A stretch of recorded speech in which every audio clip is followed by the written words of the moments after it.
우리가 세 번 읽고 잠시 오늘 하나님의 음성을 잘 듣고 깨달을 수 있게 해달라고 기도를 우리가 간구하겠습니다. 다같이 시작. 하나님이 나사렛 예수에게 성령과 능력을 기름 붓도 하셨음에 저가 두루 다니시며 선한 일을 행하시고 마귀에게 눌린 모든 사람을 고쳤으니 이는 하나님이 함께 하셨느니라. 다시 두 번요. 시작. 하나님이 나사렛 예수에게 성령과 능력을 기름 붓듯 하셨음에 그가 두루 다니시며 선한 일을 행하시고 마귀에게 눌린 모든 사람을 고쳤으니 이는 하나님이 함께 하셨습니다. 하나님이 나사렛 예수에게 성령과 능력을 기름 붓듯 하셨음에 그가 두루 다니시며 선한 일을 행하시고 마귀에게 눌린 모든 사람을 고쳐셨으니 이는 하나님이 함께 하셨습니다. 아멘. 이 말씀이 저나 여러분에게 예수님에게도 성령과 능력과 기름 붓듯이 부으셨으니 우리에게도 이 말씀을 기억하고 우리가 주여 세 번 하고 기름 붓듯이 부어달라고 기도하시겠습니다. 잠깐 다같이 주여 세 번 하겠습니다. 주여 주여 주여. 하나님이 예수님 나사로에게 성령과 능력과 기름을 아버지 붓듯이 우리에게도 똑같은 아버지 기름 부으며 오늘 이 시간에 있게 하여 주시옵소서. 아버지 역사하여 주시고 성령과 능력과 아버지 능력을 기름 붓듯이 우리에게 부어주시사 우리가 믿음으로 마귀를 이기고 승리하도록 도와주시옵소서.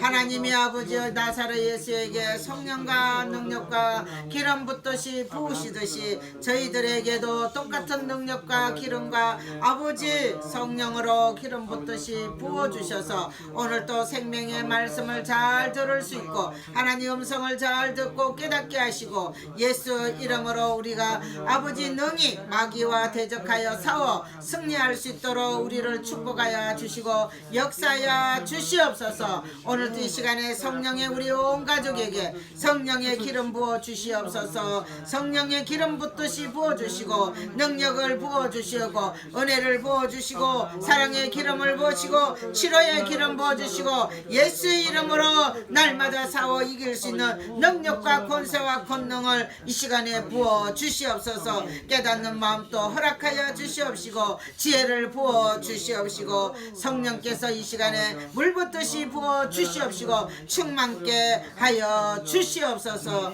역사하여 주시옵소서. 감사하며 예수 이름으로 기도합니다. 아멘. 네, 우리가 하나님이 예수님에게 성령과 능력을 기름 붓듯이 부어주신 같이 우리도 그 성령과 능력의 기름 붓듯이 우리가 받지 아니하며 우리는 이 마귀를 이길 수가 없습니다. 예수님이 능력을 받으시고 마귀에 눌린 자들을 사람을 고치셨다. 우리가 질병에 있는 사람들을 주로 다 보면은 누가 와서 다 질병을 많이 준다고 생각하세요? 귀신 사단이. 물론 사고로 아픈 사람도 있고 타고나면서 질병으로 타고나는 사람도 연약한 사람도 있지만 대체적으로는 다 마귀가 하나님을 경외하지 못하고 우리 속에 살아있는 인간을 속에 들어서 마귀가 역사하여 우리의 질병을 통하여 환경을 통하여 여러가지 저나 여러분을 어려움을 주고 있다는 사실을 우리가 요즘 많이 공부를 하고 있습니다. 오늘은 원래 제가 말씀 준비한 건 베드로전서 1장입니다. 베드로전서 1장을 읽어야 되니까 책을 좀 펴주세요. 네, 1장을 오늘 우리가 주제를 제가 삼았습니다. 3절부터 우리가 돌아가면서 읽겠습니다.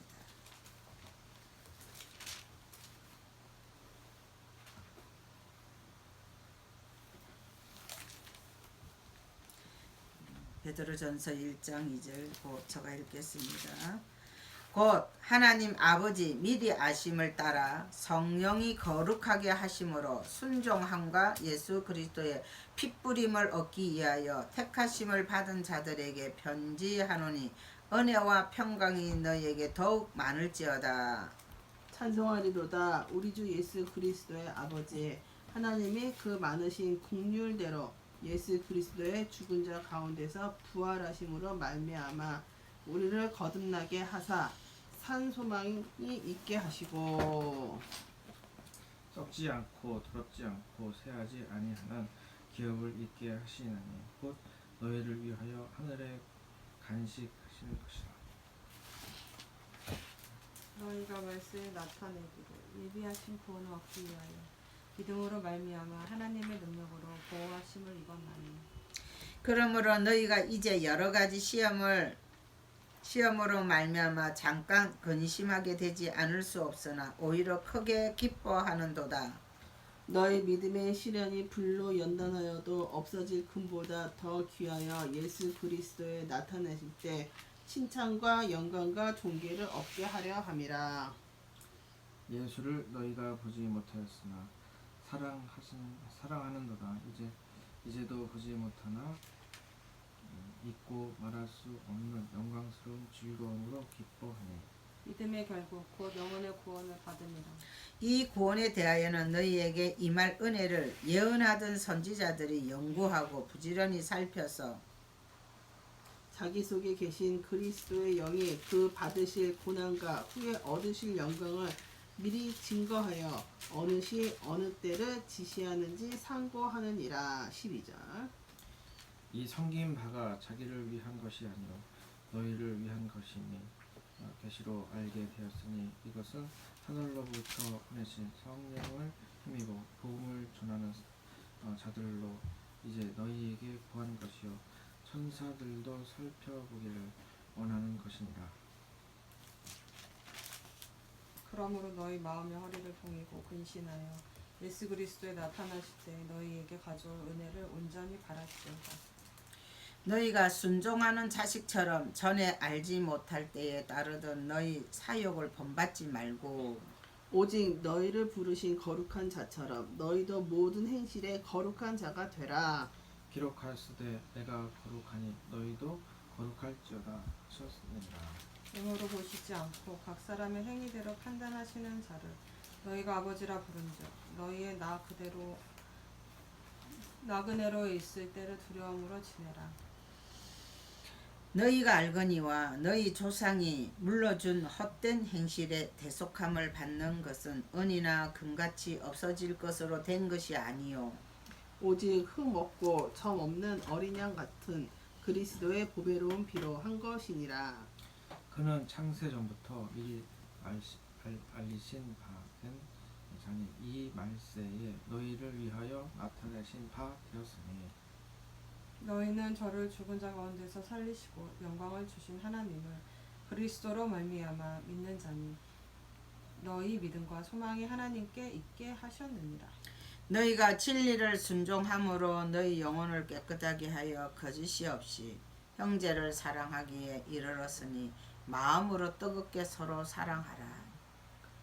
너희가 거듭난 것이 썩어질 씨로 된 것이 아니요 썩지 아니할 씨로 된 것이니 하나님의 살아있는 항상 있는 말씀으로 되었느니라. 그러므로 모든 육체는 풀과 같고 그 모든 영광이 풀의 꽃과 같으니 풀은 마르고 꽃은 떨어지되 오직 주의 말씀은 세세토록 있도다 하였으니 너희에게 전한 복음이 곧 이 말씀이니라. 아멘. 오늘은 제가 주제를 거룩한 자가 되라. 1단계 우리가 거룩한 자라. 처음에 우리가 예수님의 핏부림을 대 성령의 2절에 보면은 곧 하나님 아버지 미리 아심을 따라 성령이 거룩하게 하심으로 순종함과 예수 그리스도 핏부림 얻기 위하여 택하심을 받은 자들에게 편지하노니 은혜와 평강 너희에게 더욱 많을지어다. 여기서는 성령이 우리를 어떻게 하기를 원한대요. 거룩한 자가 되라는 것입니다. 우리가 거룩한 자 되려면 그냥 거룩해질 수 있어요? 아니요. 우리가 거룩해지려면 어떻게 돼야 되나요? 예수님의 피뿌림이 우리의 제사함이 없이는 거룩해질 수가 없다는 거예요. 주님이 십자가에 못 박히신 것은 우리를 어떻게 하기 위해서 찾아오시나요? 우리 영혼이 제사함을 받기 위하여, 우리를 구원을 하기 위하여. 그래, 우리가 구원을 받지 않고는 우리가 성령의 거룩함으로 우리가 예수님처럼 나타날 수가 없어요. 성령이 내 주 임재하시려면 우리 심령이 어떻게 돼야 돼? 거룩해야 되는 거예요. 깨끗해야 되는 거예요. 그럼 우리가 거룩하려면 이 마음에 우리가 세상에 살아가는 모든 악한 것, 추한 것, 하나님 제일 싫어하는 건 뭐예요? 우상숭배. 우상숭배, 과거에는 우리가 우상숭배 어떤 자연을 어떤 숭배하는 거나 별과 달을 숭배하는 거나 물 속에 있는 거나 뭐 형상을 만들어 놓은 것을 우상숭배 하지 말라고 했지만, 신약에 와서는 우리가 예수님보다 더 사랑하는 거, 자기를 너무 사랑해도 안 되는 거예요. 자기를 사랑하고 돈을 사랑하고 예수님보다 일단 1순위를 두는 것, 우선을 두는 것이 예수님께서는, 성령님께서는 뭐라고 그래요? 우상숭배라고 그래요. 그리고 탐욕이 뭐라고 해요? 우상숭배라고 하죠. 욕심도 우상숭배라. 또 우리가 살아가면서, 인간이 살아가면서 상처 안 받는 사람이 어디 있어요? 우리 한국 사회는 한 맺힌 사람이 많아요. 6.25를 일제시대를 통하여 또 6.25를 통하여 우리 여성들이 정말 많은 고통을 받고 지배를 받고 자유함이 없고 얽매여 살았던 우리가 50년대 40년대 그분들의 고통은 한이 맺힌 우리 국민들이 한이 많다고 그래요. 그 한 맺혀서 그것을 자꾸 오라이빠꾸 하면 어떻게 해요? 반복하면은 그것 또한 하나 버리지 못하고 그것을 계속 우리가 품고 있으면은 그것 또한 상처가 우리에게, 상처가 앞을 가리면은 어떻게 돼요? 하나님을 받아들일 수가 없다는 거예요. 예, 욕심이 가도 하나님의 은혜를 못 잊는다는 걸 이번에 또 깨달았어요. 예, 하나님의 능력은 받고 싶은데 욕심으로 너무 간절히 그것을 욕심으로 구하면은 그것 또한 욕심이 가려져서 성령이 내주 임재하시 못한다는 걸 또 요번에 제가 또 깨닫게 되었어요. 사람이 욕심을 구해도 얻지 못하면 정욕을 쓰르고, 그러면은 우리가 많은 한국 사회에, 저도 과거에 그랬지만 하나님 성령 주시고 은사 주세요, 능력 달라고 부르짖을 때는 그 마음속 한쪽 고통에는 어떤 게냐, 내가 이 능력을 받으면 무시당한 거를 내가 사람들한테 보상을 받으리라. 응? 은사를 받으면은, 능력을 받으면은 많은 물질도 들어오고, 우리 그런 걸 부러워했거든요. 가난하니까. 복 받기 위해서, 잘 살기 위해서는 어떻게 하면 하나님 앞에 우리가 복 받고 잘 사나. 그러니까 여성들이, 많은 분들이 뭐 저 같은 사람도 없지 않게는 있겠지만 은혜를 받고 능력을 받으면은 나 자신이 무시당하고 없이 당하고 가난하고 모든 이런 거에서 탈출하고 싶고 부귀영화를 누리고 싶고 남한테 또 자랑하고 싶고, 나는 예수 믿어서 이렇게 복을 받았다. 복을 받았다 하면서 사람들 과시하고 싶고, 그 안에는 알게 모르게 내 가시성도 들었고 자랑함도 들었고, 그러면 그게 따른 부수적인 것도 뭐가 따라옵니까? 많은 능력을 행하다 보면 또 물질이라는 것이 채워주기 때문에 부도 같이 거기서 따라오고, 그런 것들을 많이 생각 안 하는 사람도 없지만 저도 그 마음이 없지 않아 있었던 것 같아요. 그러니까 하나님께 저에게 능력을 주셨지만 제대로 쓰지 못한 것은, 그런 욕심으로 구하는 은사는 하나님이 그렇게 은사를 오래 두시지 않는다는 거예요. 거기 잘못하면 어떻게 돼요? 하나님의 은혜를 남용하고 그 은혜를 바르게 쓰지 못하고, 하나님의 그런 능력과 은사를 주신 것은 예수 그리스도로 하나님의 살아계심을 우리에게 깨닫게 해주시고 선물로 주신 건데, 그거를 그 당시에는 잘 그런 부분을 소화를 못하고 이해를 못하고 그저 능력만 달라고 했어요. 지금도 막 그 능력을 달라고 어떤 분이 너무 그렇게 간절하게 뜨겁게 달려서 주님께 여쭤봤더니 너무 욕심이 가면은 하나님께서 그 욕심이 은혜를 가려버려서 받을 수가 없다는 것을 깨닫게 해주시더라고요. 그래서 욕심으로 구한 것을 내가 너에게 그 많은 능력을 주며 그걸 어디다 쓰려냐고 물어보시더라고요. 누구를 위해서 쓸 거냐는 거예요. 당연히 말로서는 우리가 어떻게 말해요? 하나님 영광을 위해서 쓴다고 이야기는 하겠죠. 그러나 그 깊이 내면에 들어가면은 하나님 영광보다는 누구 영광을 위해서, 내 영광을 위해서 쓰고자 하는 그 욕심이 속에 들어있다는 거예요. 그러니까 하나님은 우리는 입으로 하나님 영광을 위해서 쓰겠습니다 하고 고백은 하지만 내면에 깊이 들어가면 하나님 우리 심령을 감찰하신다는 거예요. 깊이 들어가 보면은 하나님 영광이 아니라 내 영광을 위하여 그 능력이 필요하니까 나에게 주시옵소서 하면은 하나님 주시겠어요? 네, 오히려 그것이 그 영혼을 망치는 일이에요. 교만이 들어가 버리면 하나님 영광이 아니라 하나님을 욕되게 하는 일수가 더 많다는 거예요.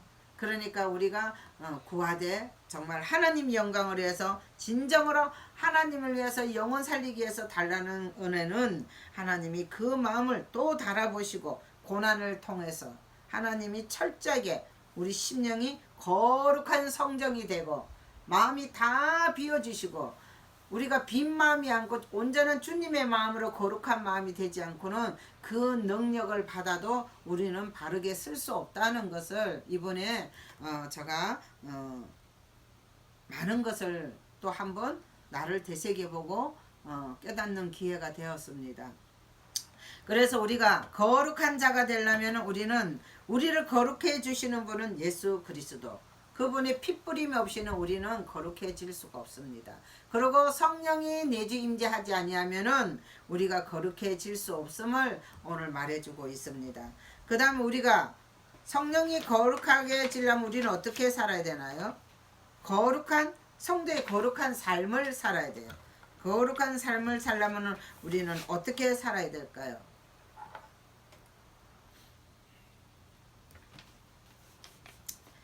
자, 우리가 거룩한 삶을 살기 위해서는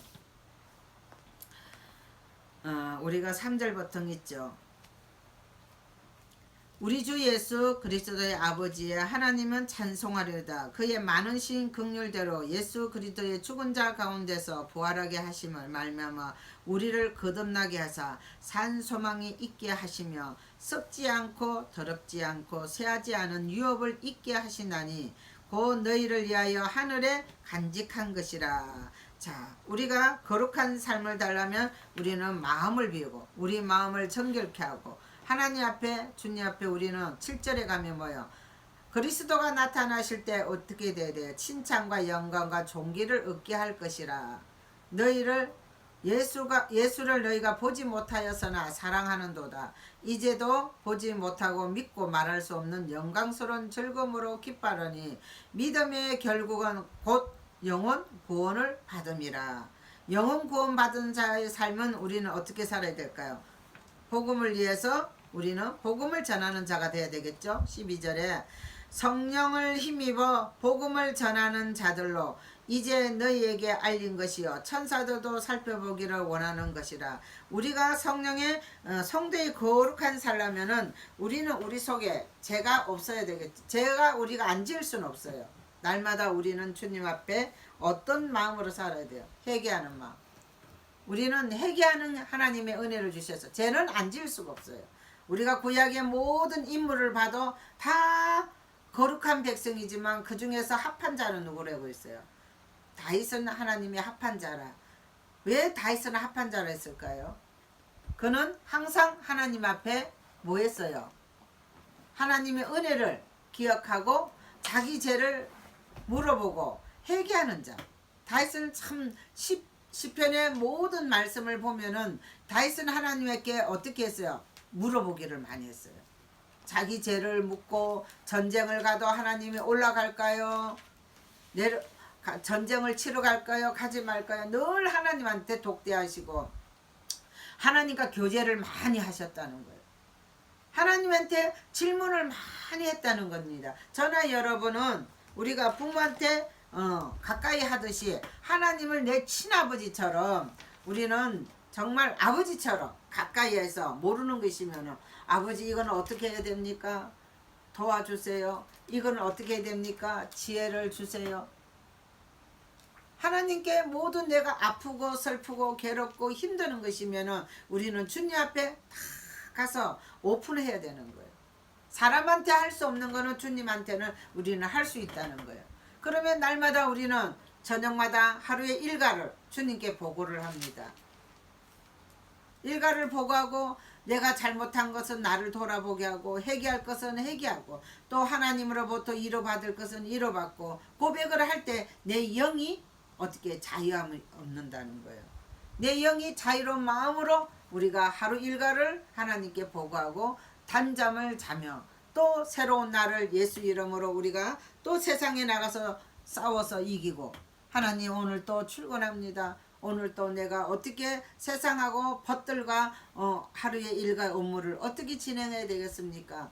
이렇게 대화하는 식으로 출근하시고 또 출근하면 그때그때 따라서 사람을 대하는 어떤 지혜도 주시고 우리가 어떤 어려움을 당해도 우리가 항당하지 않고 두려워하지 않고 염려하지 않고 주님 내가 오늘 이런 억울한 소리 들었습니다. 이 업무를 하려니까 너무 벅찹니다. 이해하려니까 너무 힘들어요. 그러니까 지혜를 주세요. 이게 자기 영혼하고 날마다 주님과 이렇게 대화하는 모습. 그러면 생각지 않게 우리가 성감같이 순간적으로 하나님이 생각을 주시고 지혜를 주셔서 사람이나 대인관계나 우리가 업무나 어떤 하나님이 자기 하는 연구하는 일에 하나님은 지혜를 주셔서 이 세상에 어떤 사람보다 지혜롭게 세상을 이기고 승리할 수 있도록 우리 삶에 하나님이 간섭해 주신다는 것입니다. 그래야만이 세상이지 우리는 세상 가면은 다 공격을 받고 사단이 우리를 믿는 자들을 가만두지를 않습니다. 정말 틈만 생기면 우리는 공격을 받습니다. 왜요? 세상에 지금 사단은 이 전 세계를 지금 돌아보고 우리가 역사를 보고 우리 대한민국을 보면은 지금 다 누가 지배가 더 큰 것 같아요. 하나님 지배가 크게 느껴집니까? 마귀 지배가 크게 느껴집니까? 네, 마귀 지배의 이 어둠 속에서 믿는 자들이 어떻게 이겨나갈 수 있을까? 점점 마귀가 다 뭘로? 물질로 경제적으로 우리를 지금 어떻게 하고 있어요? 공격하고 있잖아요. 지금 예배가 완전히 지금 폐하듯이 예배 두 사람만 모여도 아니 식당에 가나 백화점에 가면 사람이 버글버글해도 교회는 두 사람 이상 저녁에 모이면 안 된다. 왜요? 기독교회는 둘이가 모이면 힘을 합친다는 뜻이에요. 4시간 모이면 힘을 합친다는 거. 기독교는 흩어져야 되는 거예요. 기독교인들은 모이면 안 되는 거예요. 왜? 모이면 힘이 된다는 거. 이것도 누구의 정책에서 나와요? 세상 사람에서 정치가 나온 것이 아니라 지금 이거를 이끌어가는 것은 누구요? 옛날에 구약의 시대나 지금이나 예수님 시대 사도 바리새인 사두개인들이 예수를 죽이는 일에 성령을 받은 자를 죽이는 일에 지금도 180명의 목회자가 지금 배경에 깔려 있다고 이름을 공개하는 목사님이 있어요. 지금. 그러면은 그 사람들은 이 정책을 어디서 찾아서 우리를 반전을 하고 있을까요? 하나님의 말씀을 지금 뭐요? 하나님의 말씀을 가지고 성경에 있는 말씀을 가지고 기독교인을 지금 오히려 거꾸로 대적하는 일, 죽이는 일 지금 하고 있다는 사실이에요. 그러니까 저 믿지 않은 불교인이나 다른 사람이 하는 것이 아니라 뒤에 배경을 들어가면 사단은 누구를 통해 일하고 있다는 거예요. 믿는 자, 성령을 받지 않은 자, 믿음이 없는 자, 그 사람들을 하나님의 성령을 받은 자들을 공격한다는 거예요. 그래서 성령을 받은 자들은 하나님이 지금 어떻게 해요? 공격을 받아요. 점점. 지금 교회 안에 어떤 일이 벌어지고 있습니까? 성과 악과 염소와 양과 어둠과 빛과 거짓과 참이 지금 대한민국에 점점 다 지금 드러나고 있습니다. 그러면 우리가 성령 받은 사람들은 점점 공격을 받게 되어 있습니다. 그래서 성령을 받은 사람은 성령은 불이 튀기 때문에 전파가 빨라요. 그렇기 때문에 두세 사람 모이면은 저녁에서 모여 기도하지 말고 만나서 입을 맞추지 말라는 것입니다. 지금 모든 것을 다 만나고 다니도록 오픈이 돼 있지만 지금 교회만 유독하게 모이지 못하도록 정책을 했다는 것은 이거는 일반 사람들의 계획 속에서 일어나는 일이 아니라 악한 사단의 계획 속에서 일어났다는 사실을 우리는 실감하고 깨달으려면 지금 그러면 남은 자들은 우리가 어떻게 살아야 되겠습니까? 성령의 충만함을 인도함을 받지 않고는 우리도 순간적으로 세상에서 권력으로 돈으로 지금 매수하고 있잖아요. 돈으로 다 지금 매수하고 있다고요. 지금 알게 모르게 많은 믿는 자들이 알게 모르게 머리가 된 자들은 다 돈을 받고 있더라고요. 돈에 매수되고 있더라고요. 현실에. 우리 또한 돈을 가져와서 예수 믿을래? 돈을 받을래? 믿음 약한 사람은 어디로 다 가겠어요? 1억 준다면은 예수 버리고 다 돈 받을 것 같아요. 내가 볼 때는. 지금 현재가 그런 정책이 지금 알게 모르게 우리 사회가 지금 이 우리나라만 그런 게 아니라 전 세계에 저나 여러분이 지금 믿음을 지키기가 어려운 시점에 왔다고요. 그러면 남은 자들은 어떻게 해야 될까요? 우리는 주님이 때가 가까우면 미혹한 영이 누구를 미혹한댔어요? 성령 받은 자들을 미혹해서 그 믿음을 다 우리를 미혹해서 어둠으로 다 끌어가는 거예요. 그러면은 천국 가는 길이 지금 좁아질까요? 넓어질까요? 점점 지금 좁아지고 있잖아. 천국 가는 길이.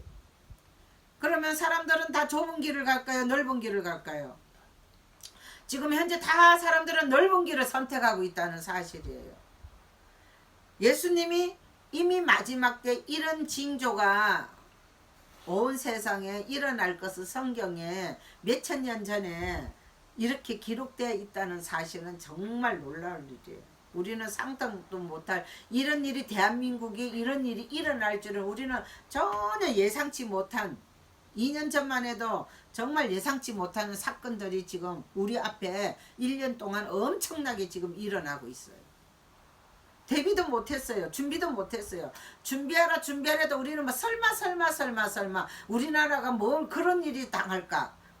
우리나라가 이런 일이 있을까? 우리는 상상도 못한 일들이 지금 현재 우리 앞에 지금 놓여져서 점점 이제 기독교들이 살아갈 길이 점점 좁아져 오는 우리가 길이 있다고요. 마지막 우리가 믿음을 지키려면 우리 심령이 어떻게 돼요? 내 마음이 예수 이름으로 거룩해지지 않고 내가 성령으로 거듭나지 아니하면 이제는 앞으로 우리 각자가 현실 앞에 직장에서 일터에서 경제적인 앞에서 우리가 믿음 지키기가 그렇게 쉽지는 않을 거라는 생각이 들어요. 그러면 어떻게 해야 돼요?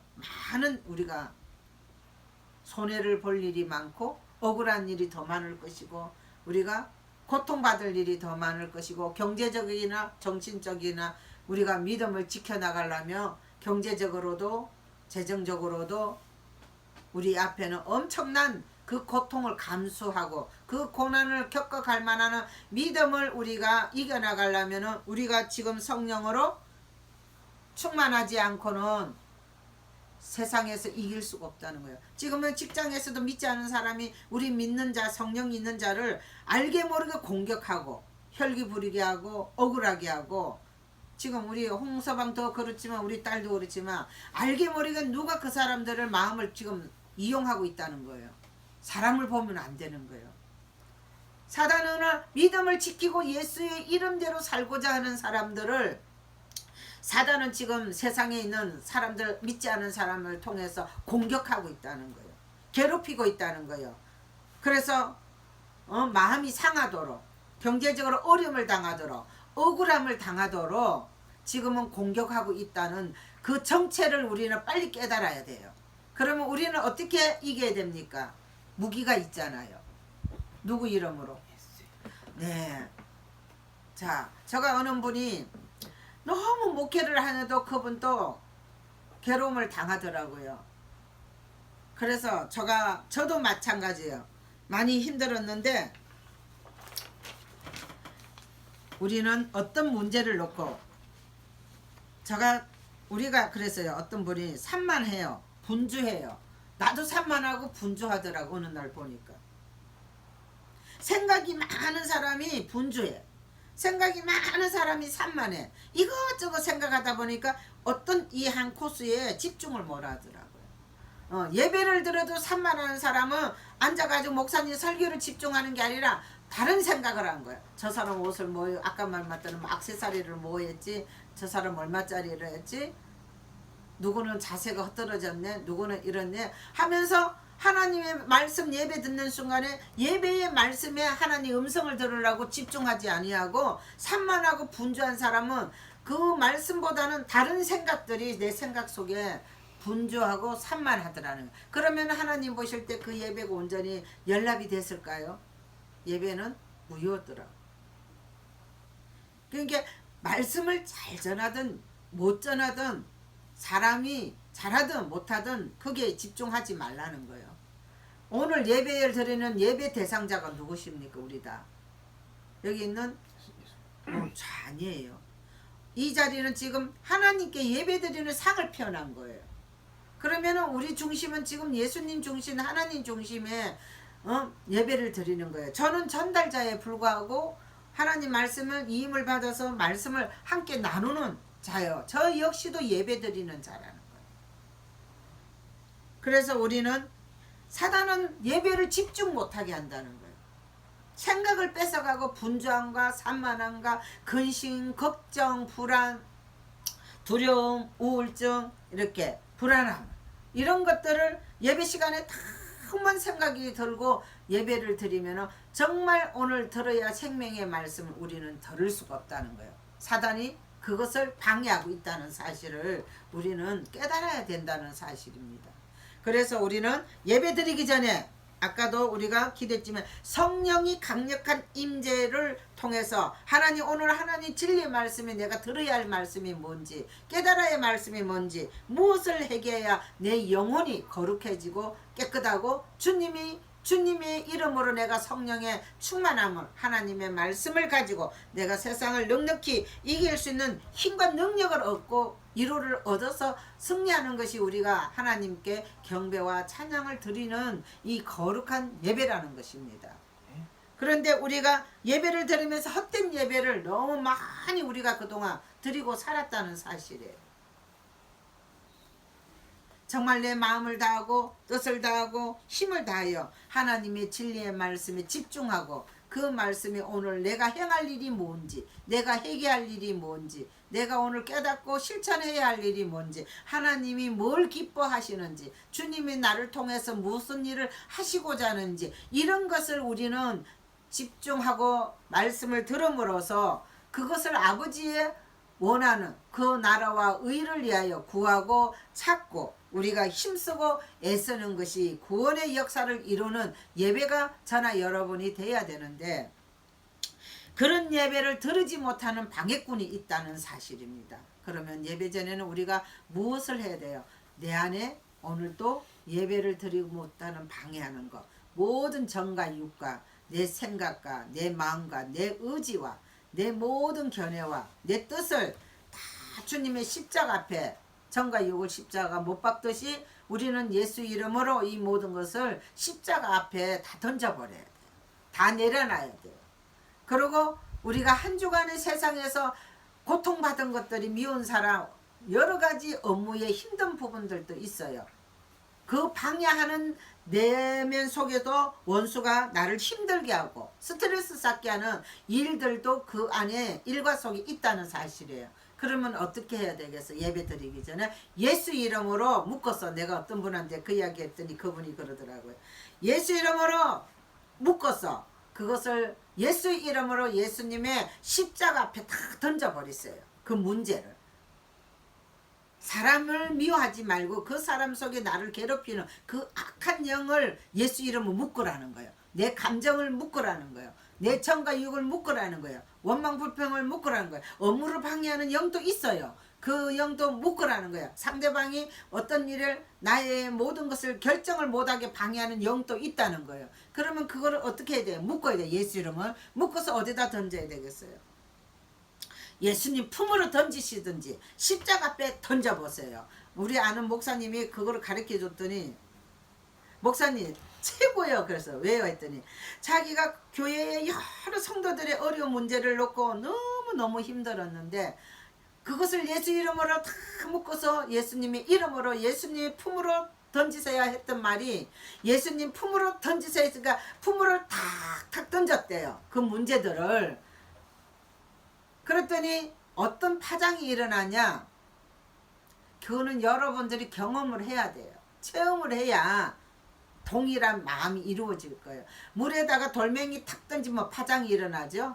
돌멩이 물에다가 돌멩이 하나 딱 바닥에 던지면 물이 파장이 팍 일어난다고. 예수 이름으로 예수님의 십자가에 던지든지 예수의 품으로 그 문제를 묶어서 탁 던졌을 때 돌멩이가 물의 파장에 던진 것처럼 내 마음에서 그 문제가 탁 풀어지는 문제가 풀어지는 그런 느낌을 우리가 느낄 수 있다는 거예요. 그런 감정을 느꼈다고 고백을 하시더라고요. 나는 남은 시켜놓고 저는 안 했어요. 근데 집에 와서 제가 생각하고 회개하고 반성하고 계속 묶어서 예수 이름으로 예수님 품으로 던집니다. 그리고 던져놓고 주님 해결해 주셔서 감사합니다. 주님 이 문제를 처리해 주셔서 감사합니다. 이 문제를 도와주셔서 감사합니다. 이 문제를 해결해 주셔서 감사합니다. 이 문제를 통하여 지혜를 주셔서 감사합니다. 주님께서 영광을 받으시옵소서. 이 고백을 그 뒤에다가 해야 됩니다. 제가 그 기도를 계속 했더니 저의 마음에 어떤 마음이 오냐면 평화가 오더라고요. 네. 평화가 오더라고요. 그러기 시작하면 문제가 조금씩 부딪히는 문제들이 막 그 문제가 조금씩 풀어졌어요. 그래서 딸이 그 문제 풀어졌다고 하기는 하나님이 이 기도를 들으셨구나. 그래서 문제가 풀어지고 해결되는 것을 내가 왜 그 기도를 지금까지 왜 그렇게 안 했던가 하고 제가 요즘 후회하고 우리 가족들의 기도 문제와 주위 사람들의 기도 문제를 이제는 그런 방법으로 제가 열심히 주님의 십자가에 문제를 던집니다. 그게 뭐냐면 예수 이름으로 이기는 방법이라는 거죠. 네. 네. 원망 불평할 것이 아니라 예수 이름으로 이기라는데 무기를 줬는데도 우리는 무기를 사용을 안 했다는 거예요. 그러면 어떻게 해야 됩니까? 이제는 여러분들도 오늘 이 시간을 예수 이름 무기를 잘 쓰시기를 바랍니다.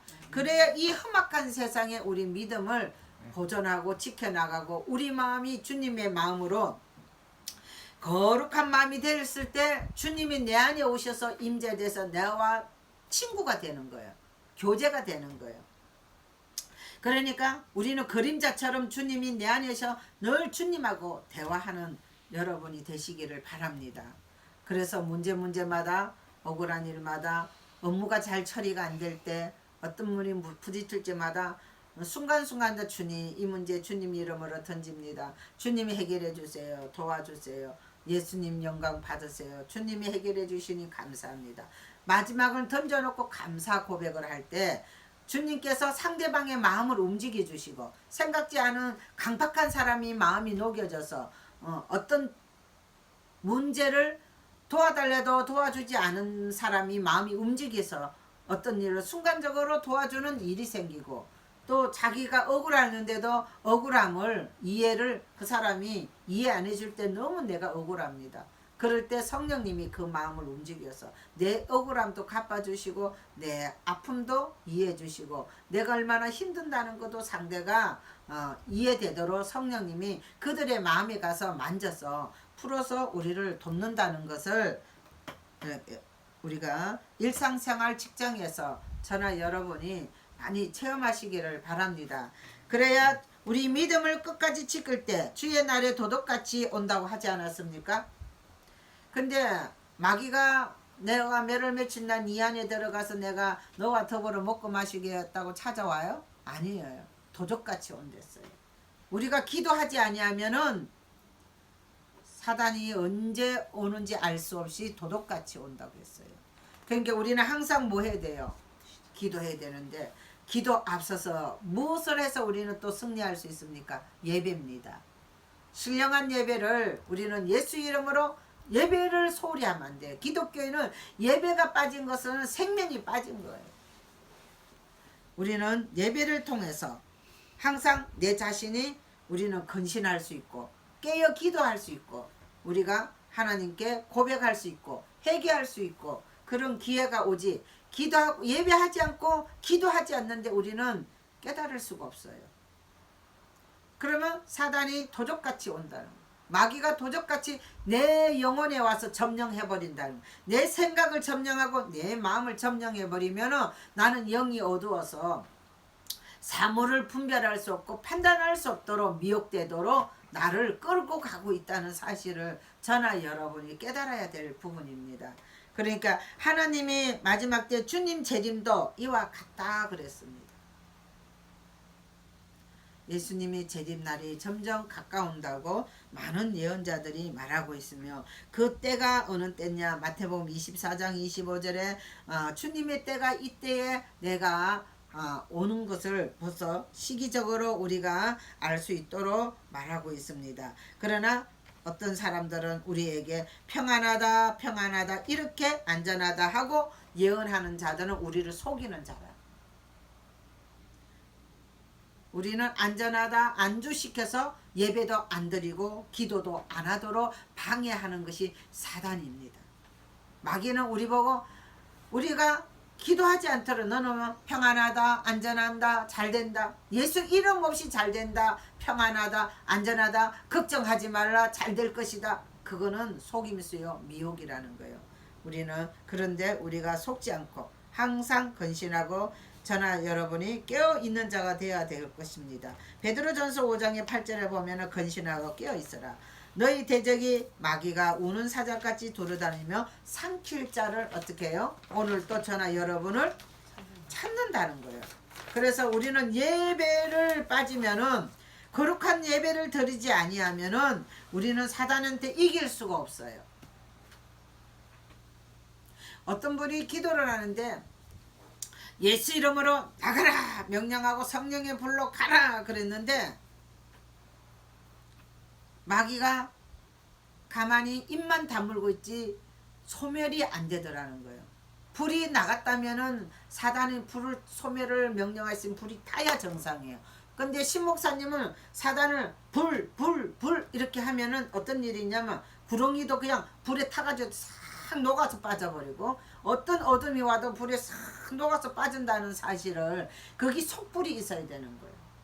근데 그 뿔이 있는 사람은 예수 이름으로 명령하고 명령할 때는 수독을 하고 있어요. 그런데 나가지는 않아요. 다시 들어온다는 거예요. 그래서 능력자와 불받은 자와 불받지 않은 사역자의 문제가 뭔가 하고 나도 지금 요즘 연구를 하는데 우리는 겉불과 속불을 다 받아야지 성령이 속불을 받지 아니하면 마귀한테 속을 수 있고 미혹당할 수 있다는 것을 제가 요즘에 분별이 생기기 시작했습니다. 저나 여러분이 그렇습니다. 성령이 강력한 속불을 받고 성령이 충만하며 불이 강하면은 예수 이름으로 나가 하면은 이미 어떤 어둠도 어떤 악한 것도 그 불을 녹여버리기 때문에 소멸이 돼버려요. 그래야지 그 사람이 영혼이 깨끗함을 입을 수 있고 그렇게 어둠이 나가기 때문에 사단이 찾고 있는 질병들은 다 치유가 되는 거예요.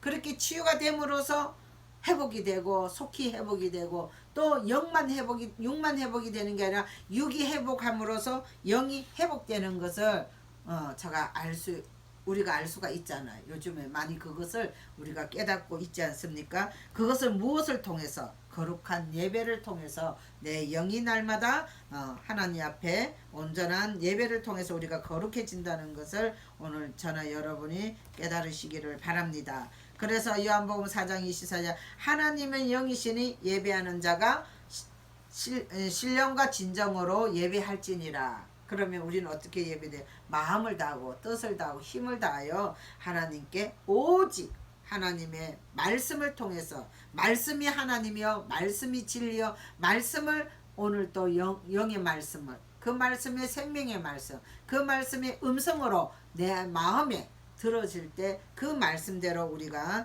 순종할 때 우리가 하나님 앞에 거룩한 예배가 된다는 것입니다.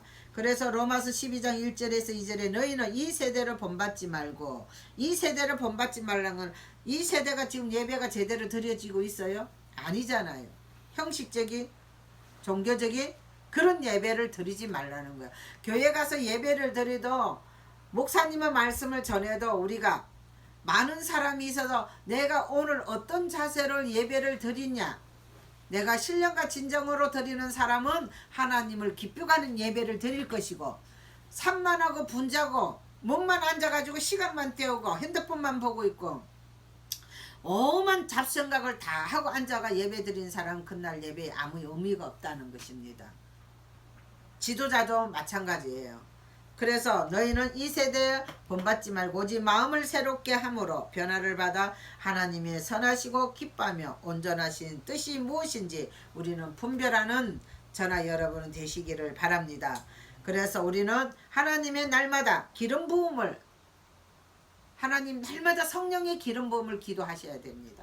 기름 부음이 내 안에 들어와야 어둠이 들어오지 않고 악한 것이 들어오지 않는다는 것을 저나 여러분 날마다 기름 부음에 고백하시기를 바랍니다. 그러면은 우리 주 예수 그리스도는 어떤 분이요? 보배로운 피의 제사. 우리는 구약에는 염소와 송아지를 했지만 지금은 우리 예수님이 십자가에 어떤 거 보배로운 피로 우리를 구원하셨다는 거예요. 주님의 보배로운 피로 우리가 구원받은 백성들입니다. 날마다 예수 이름으로 예수의 보혈로 죄를 씻고 회개하고 깨끗함을 입는 저나 여러분 되시기를 바랍니다. 그래서 우리가 마태복음 보면은 예수님이 이 땅에 오시기 전에 세례 요한이 먼저 제일 첫 번째 뭘 하라고 했습니다. 회개하라. 천국이 가까웠다.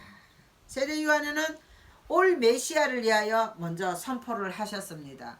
그래서 세례 요한의 자기 사명을 마지막 선지자 사명을 다 끝나고 난 다음에 그 다음에 예수님이 오셨습니다. 예수님이 오셔서 우리에게 다시 또 뭐랍니까? 회개하라. 천국이 가까우니라. 천국은 날마다 회개할 때 새로운 하나님의 그 나라와 의가 이 땅에 임하고 새하늘 새 땅이 새 예루살렘에 우리 심령에 여기다가 새 예루살렘을 지으라는 거예요.